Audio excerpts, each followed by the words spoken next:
Porque Deus amou o mundo de tal maneira que deu o seu unigênito Filho, para que todo aquele que nele crê não pereça, mas tenha a vida eterna.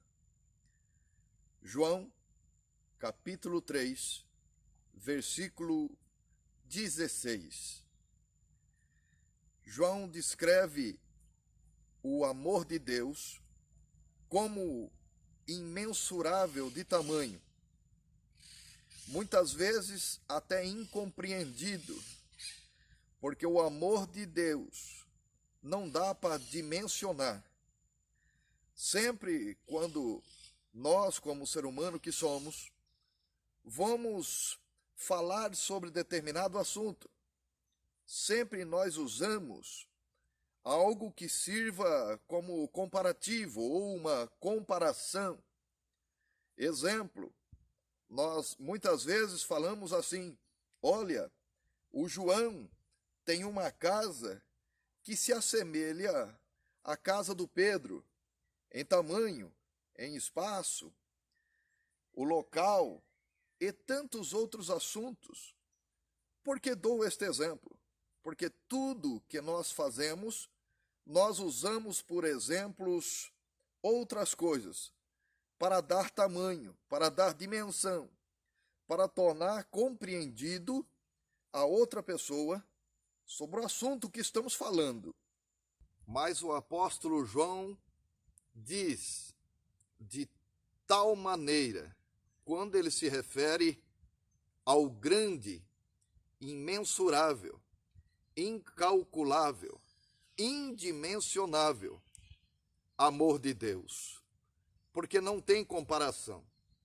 Um amor que Deus estabelece para o ser humano é um amor que não tem parâmetro, que não tem comparação.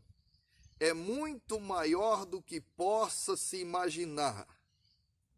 E é este amor que não tem medida, que Ele destinou a nós.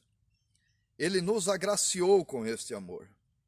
A palavra de Deus diz que Deus amou o mundo de uma forma incalculável e indimensionável, ao ponto de dar o seu unigênito Filho em nosso favor, para pagar a nossa dívida de pecado para com o Pai. Este sacrifício glorioso, maravilhoso, inexplicável do unigênito Filho de Deus agradou a Deus. Não agradou a Deus por ver o seu Filho sofrer na cruz, porque a própria palavra de Deus diz que Jesus, expirando na cruz, sentiu a falta da presença do Pai, e ele disse: Pai, por que me desamparastes? Mas agradou moê-lo pelo resultado da cruz. A cruz não somente possibilitou a nós a salvação eterna, mas verdadeiramente o sacrifício de Jesus Cristo na cruz do Calvário nos salvou. Salvou a todos aqueles que reconhecem Jesus como unigênito Filho de Deus e que entregam a sua vida, toda a sua casa, tudo aquilo que lhe pertence, entrega ao unigênito Filho de Deus. Isaías profetiza no capítulo 53, ele diz: e agradou Deus moê-lo. O unigênito Filho de Deus se entregou na cruz em teu favor, em meu favor, em nosso favor. Pagou a nossa dívida, a cédula do pecado que era contra nós, ficou cravada na cruz e nos deu a salvação eterna.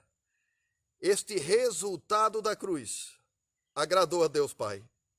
Hoje, o que você precisa fazer apenas para ser salvo, para ficar livre do juízo eterno, que um dia isto acontecerá. Jesus, que hoje é advogado, um dia será juiz, e todas as causas de pecados, as causas ao contrário do desejo de Deus, será um dia julgada diante de Deus Pai. Mas aqueles que estão em Cristo Jesus, diz a palavra de Deus na carta que Paulo escreve a Roma, nenhuma condenação há para os que estão em Cristo Jesus. O que você deve fazer? Você que já aceitou Jesus como único e suficiente Salvador, agradeça a Deus por tão bela salvação, por tão grande amor, por uma glória maravilhosa que Ele cravou na cruz a nossos pecados, as nossas transgressões, os nossos delitos. Você que ainda não aceitou Jesus, ainda há tempo. Este amor incalculável que João descreve, que usa de tal maneira, este amor ainda está tendo validade para a sua vida. Não importa o que dizem em seu respeito, não importa os delitos que você cometeu, não importa os caminhos que você trilhou, Jesus pode, com esse imensurável amor, mudar a sua história, mudar a sua vida e te dar um rumo certo, o rumo do céu. As mansões celestiais estão preparadas para você. O gozo eterno lhe aguarda, mas só existe um caminho, e este caminho é Jesus. E a palavra de Deus diz: Deus amou o mundo de tal maneira que deu o seu unigênito Filho, para que todo aquele que nele crê, exclusivamente nele crê, não pereça, mas tenha a vida eterna. Venha para Jesus, venha ser herdeiro da vida eterna.